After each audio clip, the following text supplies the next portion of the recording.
cetak, media online dan media elektronik berarti televisi dan live streaming online.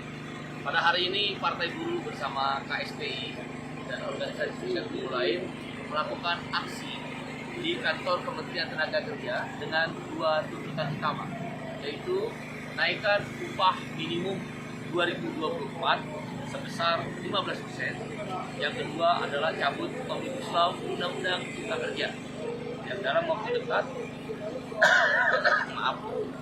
dalam waktu dekat akan ada keputusan dari para hakim Mahkamah Konstitusi.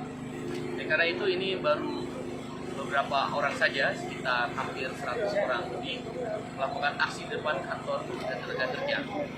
Aksi ini tidak hanya di Kemenaker saja. Aksi ini akan dilanjutkan. Nanti tanggal 25 September akan ada aksi lebih besar lagi di Mahkamah Konstitusi dan Istana. Kemudian tanggal 26 ada aksi di Bandung, ada aksi di Semarang. Terus setiap hari akan ada aksi bergelombang.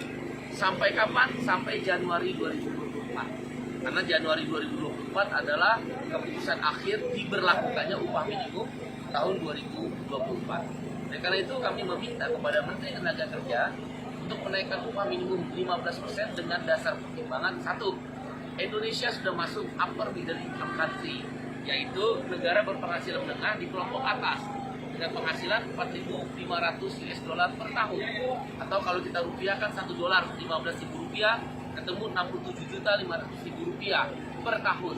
Kalau kita bagi 12 bulan ketemunya 5,6 juta rupiah.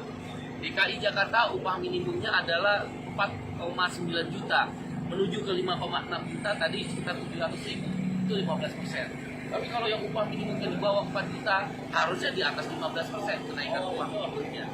Yang kedua, dasar pertimbangannya PNS TNI Polri sudah naik 8% dan pensiunan naik 12% gajinya 2024. Tentu kita setuju, Partai Buruh mendukung dan setuju PNS TNI Polri dan para pensiunan boleh dinaikkan. Kita terima kasih pada pemerintah, Bapak Presiden Jokowi. Tetapi buruh swasta dengan mengacu pada kenaikan PNS TNI Polri pasti di bawah.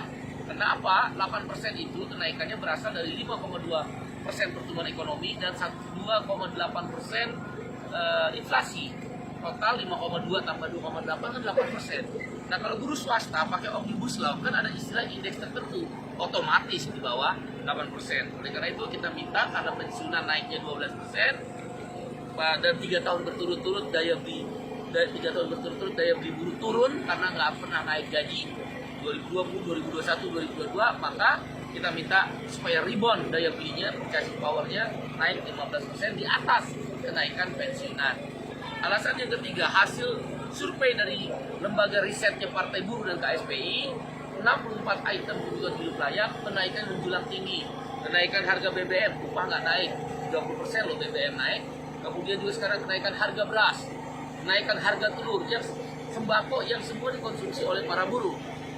Kontrakan atau kos sekarang naik 50%, transportasi naik karena kenaikan BBM melampaui 30%, daya beli buruh turun 30%, sekarang harus di rebound, maka kenaikan upahnya harus 15%. Itulah dasarnya.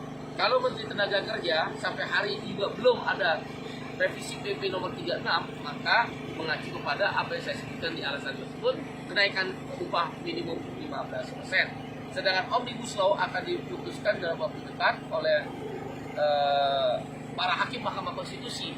Kami meminta kalau keadilan tidak dapat kami dapatkan di sidang Mahkamah Konstitusi, maka keadilan akan kami cari di jalan-jalanan. Akan kami persiapkan mogok nasional kalau sampai Omnibus Law tetap diberlakukan, dipaksakan. Partai Buruh dan organisasi serikat buruh akan mengorganisir pemogokan nasional. 5 juta buruh akan berhenti bekerja.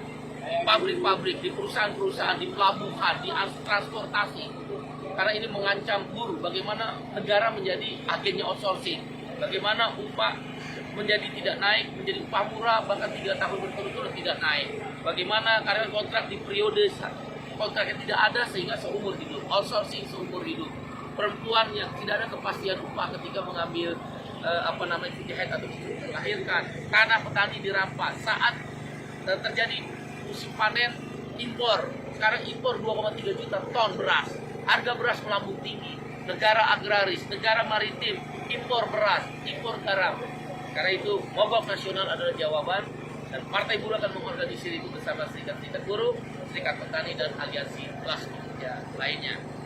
Hari ini hanya awalan. Aksi-aksi akan dilanjutkan sampai dengan menang. Terima kasih. Semoga berhasil.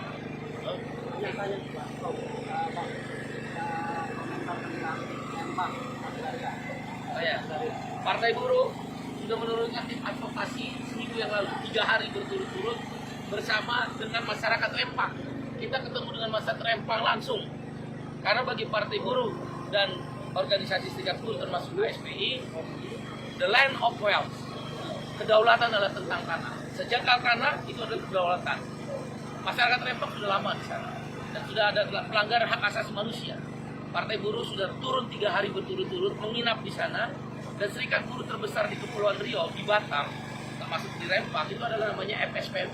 Kami akan mengorganisir Selasa mogok demonstrasi di kantornya Pak Bahlil di KPM hari Selasa besok minggu depan, dan di Batam akan kami organisir pemogokan.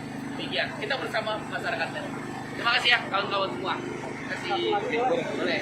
Masalah tentang tenaga kerja.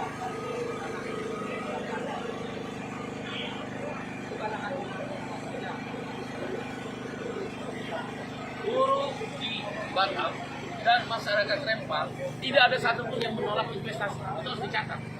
Jadi kalau isu yang dikembangkan menolak investasi tidak ada. Karena mereka juga kan anak-anaknya sekolah nanti suatu ketika bisa kerja di pabrik solar cell ataupun pabrik kaca yang katanya terbesar di dunia. Yang nggak boleh ada merelokasi atau menggusur atau memindahkan masyarakat yang memang milik tanahnya. Tanah adat, tanah pelayan. Puluhan tahun sudah diurus, nggak selesai-selesai. Jadi kalau ada relokasi dan penggusuran, Partai Buruh dan masyarakat Rempang bersama-sama untuk melawan itu, tentu sesuai aturan konstitusi. Demikian. Terima kasih. Terima kasih semuanya ya. Dari mana? Oh iya. Ya.